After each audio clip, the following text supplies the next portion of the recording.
Okay, excellent. So again, my name is Nicole. I work for the Indigenous student recruitment team along with a team of three, but we'll get to that in a moment. I'm just really happy that you've decided to join us this evening for the Indigenous student presentation and for me to share with you the supports that we offer. And just to keep in mind, of course, everybody is welcome to this presentation, but it is geared towards North American Indigenous students. And by all means, if you don't identify as Indigenous, you're more than welcome to stay and learn more and to learn more about our community here on campus. For me, I'm an alumni of the University of Manitoba as well as an employee. And my first degree was with the Faculty of Music in piano. And then my second degree was with the Faculty of Arts, and I'm currently a master's student with the Department of Indigenous Studies. So my degrees were so nice, I did them thrice. It's a great place to be and study. And so let's get into it then for tonight. So an overview of what I will be going over in this presentation is the Indigenous student recruitment team. And this is all about how we work with you becoming a student and more about how we can offer you our supports and our services. I will also go over our support units and partners that we work with and also talk a bit about our Indigenous community. And so here we go, starting off with the Indigenous student recruitment team. So again, for me, my name is Nicole, but I also work with two other fabulous women. I work with Marla Robson, who is also an Indigenous student recruitment officer, and Desiree Morriso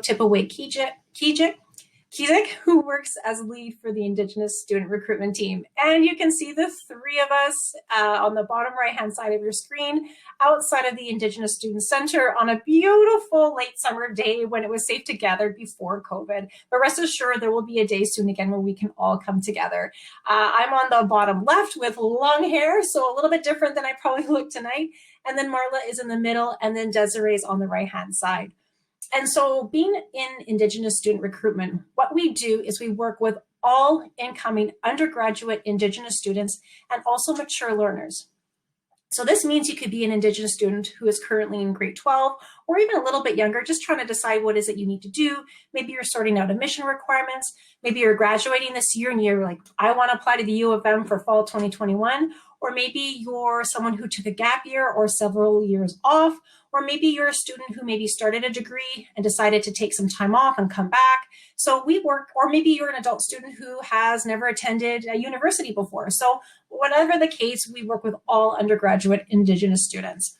And what we do is we offer support throughout the entire application process. So we're here to help you explore your opportunities, to help you with anything application related, whether it be documents or questions about the application, or maybe you're kind of trying to decide between which program of study you would like to go into.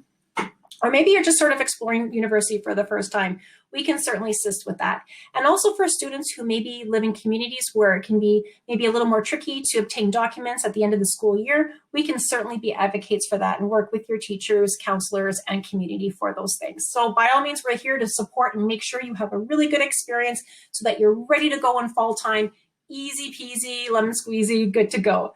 And so what we do offer as well for our incoming Indigenous students are pre-advising sessions, and we can do this through video on Zoom or through email or a phone call. The choice is yours, but the point of these is for us to get to know you better, to help you understand who we are and kind of build our relationships, and to make sure that we know as much about you as we possibly can so that we can provide you that seamless handoff and service from becoming an applicant to actually becoming a live student in a live class, which is super exciting.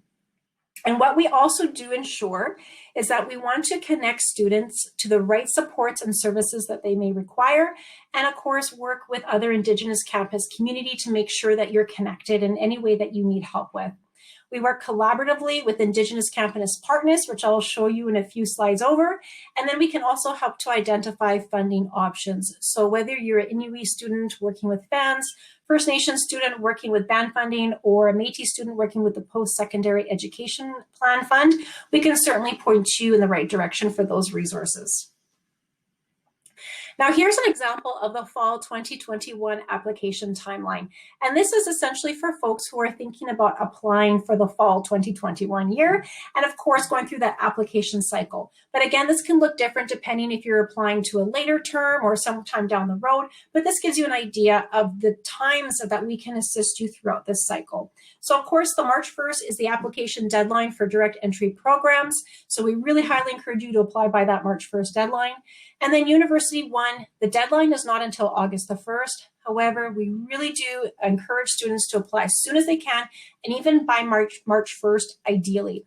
And the reason for that is twofold. One, you're automatically considered for those entrance scholarships. So that's really super important.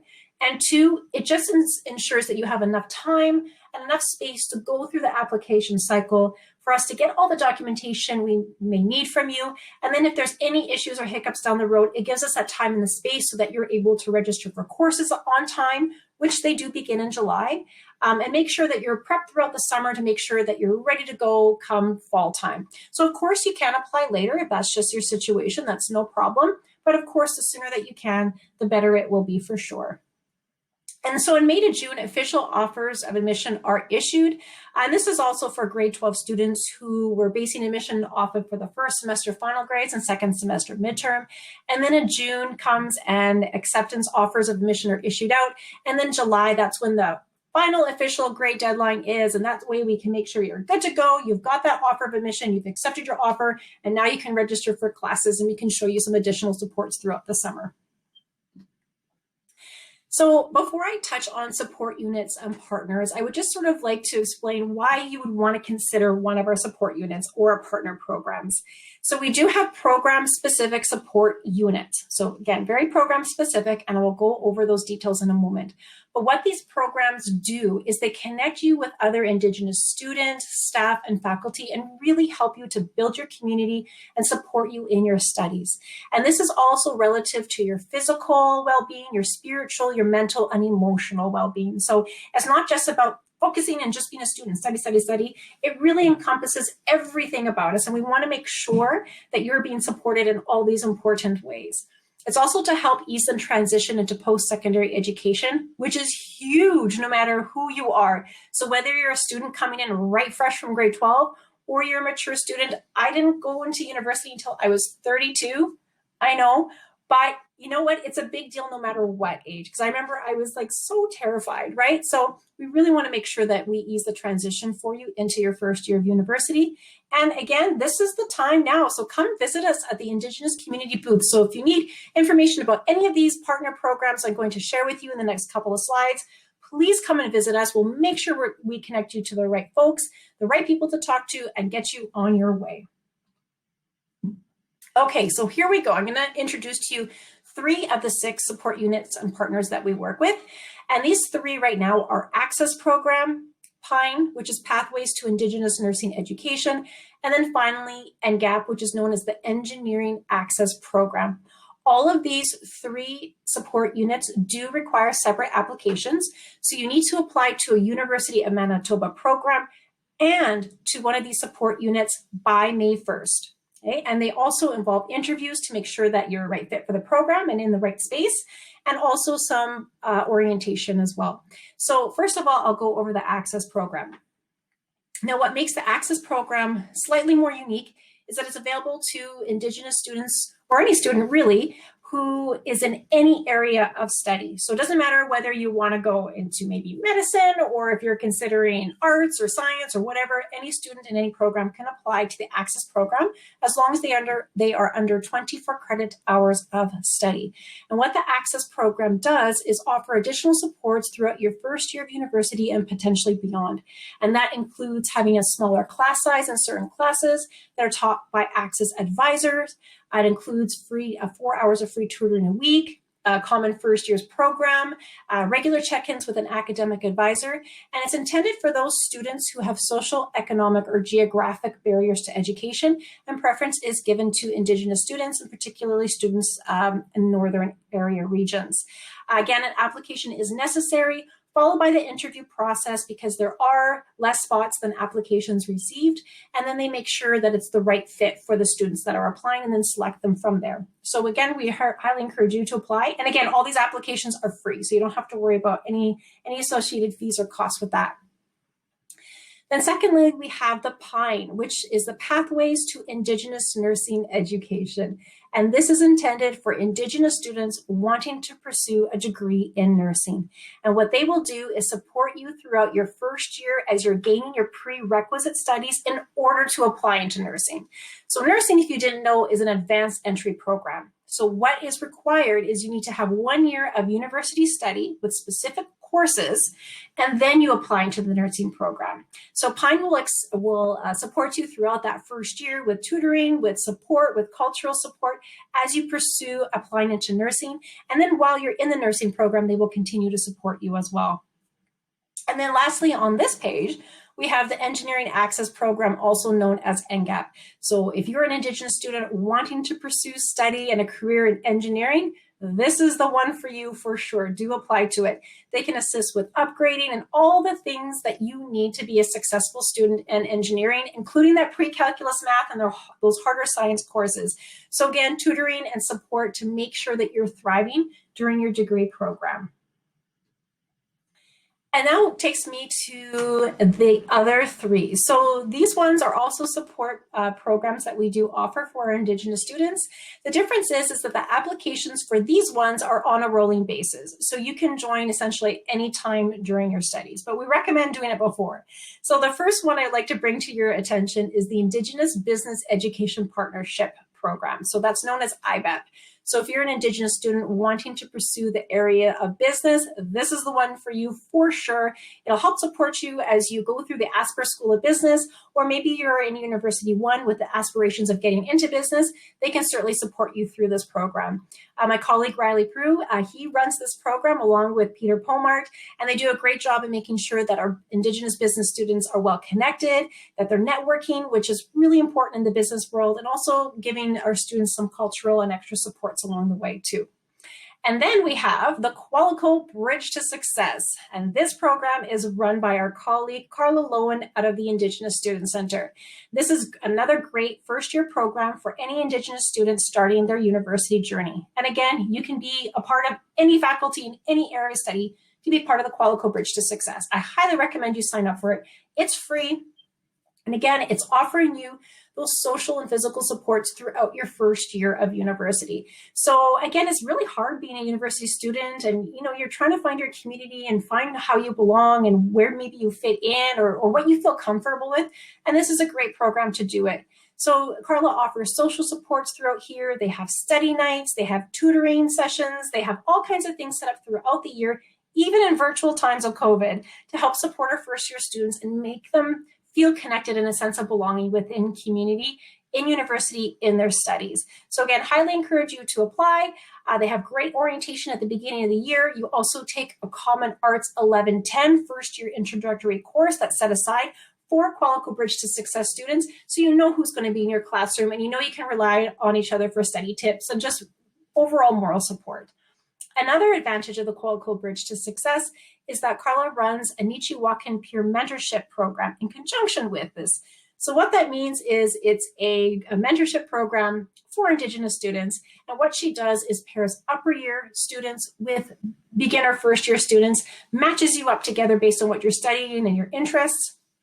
And again, it just allows you for extra supports where your mentor can show you the ropes, study tips and tricks of the trade of being a student. So again, it's a really great way to build your community. And then finally, I would like to share with you Angamiswan education. And this is for folks who are wanting to pursue more of the professional area medical programs, such as medicine, such as pharmacy, maybe a rehabilitation science, dentistry. Those are for those folks. And this is based out of our Bannatyne campus, which hosts those medical field programs. So what they do there is they assist Indigenous students with their professional medical type degrees, and of course, infusing the curriculum with Indigenous knowledges of way of being, and of course, help support students who are being in a really competitive and a high stress area of study, but also balancing out with being, traditional and respecting our own traditions and our own ways of thinking, being, and doing. So again, a great program. This is run by Kimberly Hart out of the Bannatyne campus. And again, these applications are in on a rolling basis, so you can join at any time, but it's best to do it as soon as you can, of course. Okay, and this takes me to the Indigenous Student Center. And this houses Migizi Agamic, which stands for Bald Eagle Lodge in Ojibwe. Some of you might have the opportunity to come visit the space, and maybe for some of you, you're seeing it virtually for the first time. So on the top right hand, you can see the outside view of it facing west towards the stadium. And this is our home away from home. I can't wait until we can invite you in person into this space and you can see it live. It's really the Indigenous Community Hub. This is your home away from home. This is where you can go to feel supported. This is where you can go, or in this case, call or email, because we can't be together in person, and they will direct you to the folks that you need to see or just offer some emotional support as well. So in the inside there, you can see it's a really welcoming space. The welcome is written in all 7 Indigenous languages of Manitoba. And again, it's a safe space for everybody. So whether you identify as Métis, Inuit, First Nations, non-status, or maybe you're not don't identify as Indigenous, the space is welcoming for everybody. It's got a study space, it's got computer labs, it's got a kitchen, it's got everything. And it's just such a great place to gather, where we have study nights, where we collect and gather as students and staff, and also too where we celebrate ceremonies as well. So again, when it's safe to do so, we're so excited and happy to welcome you into this area.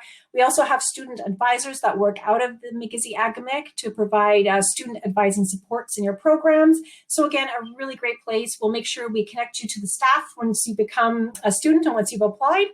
And of course, please go to umanitoba.ca/students/Indigenous, because there's a ton of extracurricular programming that happens out of the Indigenous Student Center. Too much to mention for now, but of course we will mention more in the spring series when you've decided to apply. And of course you can sign up for more Indigenous student sessions where we can go a bit deeper into these things. And then that brings me to Indigenous community. So being part of the Indigenous community on campus, it's really a great thing. I found it so helpful and supportive, and just it became my second family. But really how much you want to get involved is entirely up to you. But just know that there's, even for me now as a staff and student, there's so much going on, even virtually, I can't get to it all. So it's really quite incredible. And not just the thousands of Indigenous students that we have on campus, but also the Indigenous staff and Indigenous faculty, and really quite inclusive. So we're all learning from one another, despite where our communities are from or what area of life we're coming from. So just to give you a bit of an example, we do have elders and residences, and those folks are there for you to meet with, to chat with, just to help offer you emotional support and mental support, and just to be for you overall there as a student. We also host fireside chats virtually every week on Tuesdays. And we also have a Zongi Gabowin group, which is for Indigenous men only, and full moon ceremonies for anyone who identifies as woman. We also host an annual elders gathering. We had to cancel it last year because COVID happened, but we do host those, and it's a great way to join community and just learn from our elders. They have so much knowledge to share, and it feels so good to gather in the same space with everybody. We also offer Indigenous orientation. We have Indigenous Awareness Month, and we have 2 student groups that you can join. We have the Indigenous Students Association, as well as the Métis University Students Association. We also have Native Studies Colloquium, which is a weekly hour-long event during lunchtime on Wednesdays, where we hear from other Indigenous scholars and other students in their master's and PhD programs that are related to Indigenous studies.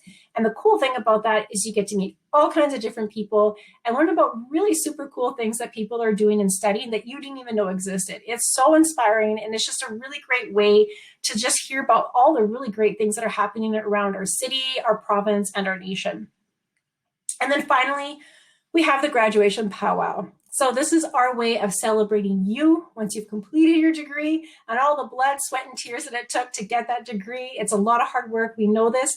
And we also not just honor you, but we also your family, your friends, and your community, because it takes It takes a village to be able to get through university successfully, for sure. So this is our way of honoring you and coming together and celebrating. And of course, not even COVID could keep the powwow away. We still did it virtually and it was awesome. So we can't wait until we see you in the fall or sooner or later as a student, and then eventually celebrate your success as a University of Manitoba student. So that pretty much brings us to the conclusion. So tonight, please, by all means, come chat with us. We're here now. So I will be at the Indigenous community booth. My colleague Desiree will be there, and Marla. So some of you may already know us. Some of you have just met us here right now for the first time. But whatever the case, the time is now. So please come and chat with us. We'd love to hear from you and talk with you and just to get to know you better. That's what we're all about. And if you'd rather not, that's totally fine. If you'd rather send us an email, no problem.